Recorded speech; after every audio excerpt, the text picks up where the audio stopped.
एक योग और आयुर्वेद के प्राचीन विशेषज्ञ ऋषि नगर के बाहरी क्षेत्र में अपनी कुटिया में निवास करते थे। उनकी कुटिया साधारण होते हुए भी शांति और ज्ञान का प्रतीक थी। एक दिन नगर का सबसे धनी व्यापारी, जो शारीरिक रूप से काफी अस्वस्थ दिख रहा था, उनके आश्रम में आया। व्यापारी का चेहरा पीला और थका हुआ लग रहा था, जैसे वह लंबे समय से किसी गंभीर बीमारी से जूझ रहा हो। व्यापारी ने शशि के चरणों में झुककर प्रणाम किया और बोला, मुनिवर, मैं इस नगर का सबसे अमीर व्यक्ति हूँ। मेरे पास धन दौलत, ऐश्वर्य और भौतिक सुख सुविधाओं की कोई कमी नहीं है, लेकिन मैं शारीरिक रूप से बहुत कष्ट में हूँ। कोई न कोई बीमारी मुझे हमेशा घेर लेती है, जिसके कारण मैं दुखी और व्याकुल रहता हूँ। कृपया मुझे अपने आयुर्वेदिक ज्ञान के आधार पर कुछ सरल और प्रभावी उपाय बताइए, जिससे मैं एक स्वस्थ और निरोगी जीवन जी सकूं। ऋषि ने व्यापारी की व्यथा को ध्यान पूर्वक सुना, फिर धीरे धीरे कहना आरंभ किया। आयुर्वेद के अनुसार यदि किसी को स्वस्थ और निरोग रहना है तो उसके शरीर में वात, पित्त और कफ का संतुलन आवश्यक है। हमारा शरीर त्रिदोष से निर्मित है और जब ये तीनों दोष असंतुलित हो जाते हैं तभी बीमारियां जन्म लेती। वात के असंतुलित होने से 80 से अधिक रोग होते हैं, पित्त के असंतुलन से 81 से अधिक और कफ के बिगड़ने से 92 से अधिक रोग उत्पन्न होते हैं। और यदि तीनों दोष बिगड़ जाएं तो 6 और 33 से अधिक बीमारियां शरीर को घेर लेती हैं। छोटी मोटी बीमारियों से लेकर गंभीर रोग सभी त्रिदोषों के असंतुलन से उत्पन्न होते हैं। ये कहकर से कुछ पल के लिए मौन हो गए। फिर उन्होंने आगे कहा, भारतवर्ष के महान आयुर्वेदाचार्य महर्षि बाघ भट्ट ने अपनी रचनाओं अष्टांग हृदयम और अष्टांग संग्राम में 7000 नियम बताए थे, जिनसे शरीर को स्वस्थ रखा जा सकता है। मैं तुम्हें आज 4 प्रमुख नियम बताऊंगा, जो तुम्हारे शरीर में वात, पित्त और कफ को संतुलित रखने में सहायक होंगे। पहला नियम यह है कि भोजन के तुरंत बाद पानी नहीं पीना चाहिए। महर्षि बाघ भट्ट ने कहा है कि भोजन के बाद पानी पीना विष के समान होता है। व्यापारी ने विस्मय से पूछा, मुनिवर, ऐसा क्यों है?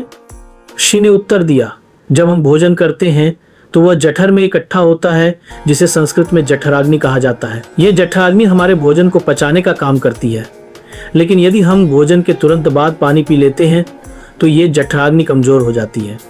परिणाम स्वरूप भोजन सही से पचता नहीं, बल्कि पेट में सड़ने लगता है।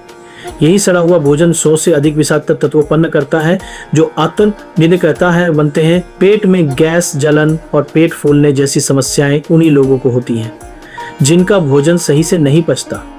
व्यापारी ने जिज्ञासावश पूछा, मुनिवर, तो फिर भोजन के कितनी देर बाद पानी पीना उचित है?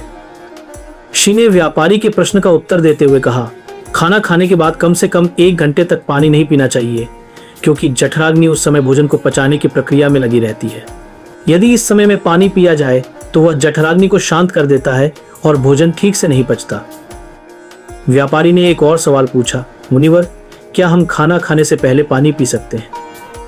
ऋषि ने सिर हिलाते हुए कहा, हाँ, भोजन से पहले पानी पी सकते हो, लेकिन ध्यान रहे कि खाना खाने के ठीक पहले नहीं। भोजन से आधे घंटे पहले जितना चाहो पानी पी सकते हो।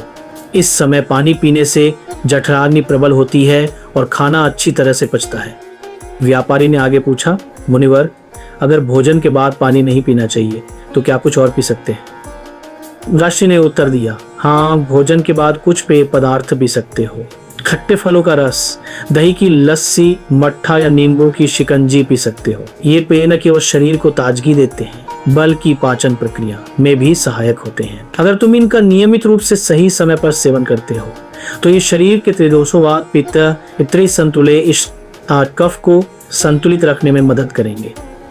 उदाहरण के लिए, सुबह के नाश्ते के बाद खट्टे फलों का रस, दोपहर के भोजन के बाद दही की लस्सी या मट्ठा और रात के खाने के बाद दूध पीना अत्यंत लाभकारी होता है।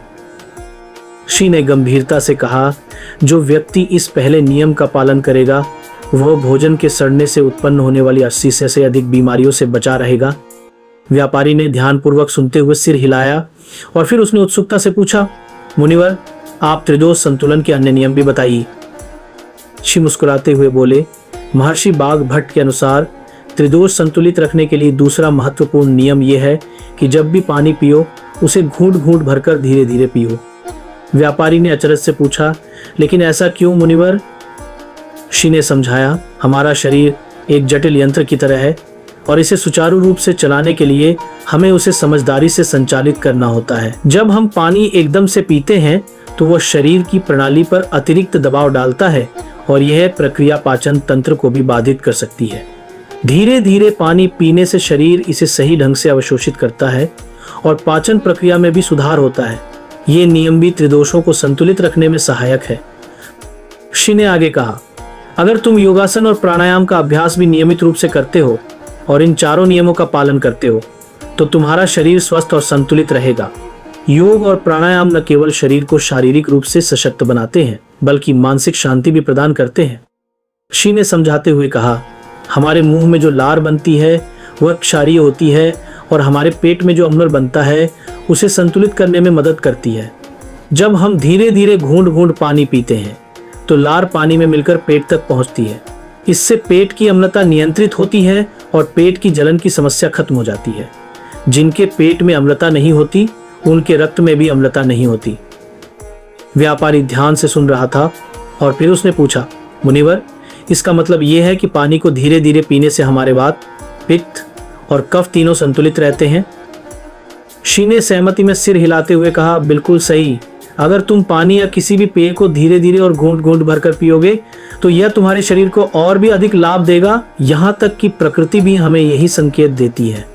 पक्षियों को देखो, वे अपनी चोंच से एक एक बूंद लेकर ही पानी पीते हैं। कुत्ते, बंदर, शेरौल ये धीरे धीरे जीभ से पानी पीते हैं।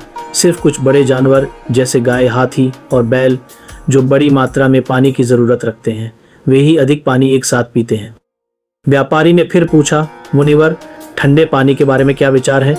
क्या हम कभी कभी ठंडा पानी पी सकते हैं?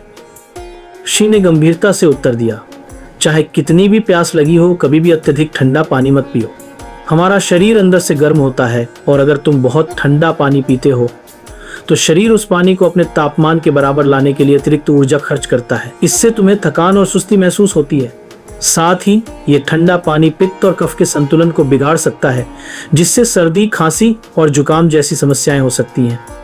ऋषि ने एक गहरी सांस लेते हुए कहा, अगर कोई कमजोर या बीमार व्यक्ति ठंडा या बर्फीला पानी पी लेता है तो ये उसके लिए घातक भी हो सकता है। ठंडे पानी से पेट, हृदय और मस्तिष्क ठंडे पड़ जाते हैं, जिससे अंततः मृत्यु भी हो सकती है। इसलिए महर्षि बागभट्ट ने ज्यादा ठंडे पानी के सेवन को गलत बताया है। ऋषि ने फिर चौथे और अंतिम नियम की चर्चा की। सुबह उठते ही सबसे पहले पानी पीना शरीर के लिए अत्यंत लाभकारी होता है। जब हम सुबह खाली पेट पानी पीते हैं तो हमारी बड़ी आंत साफ हो जाती है और मल त्याग में आसानी होती है। एक बार में पेट साफ हो जाने से व्यक्ति को कब्ज जैसी बीमारियां नहीं होती और हम सभी जानते हैं कि कब्ज सभी बीमारियों की जड़ है। उन्होंने आगे कहा, सुबह पानी पीने का दूसरा फायदा यह है कि रात भर की अम्लता को खत्म करने में मदद मिलती है।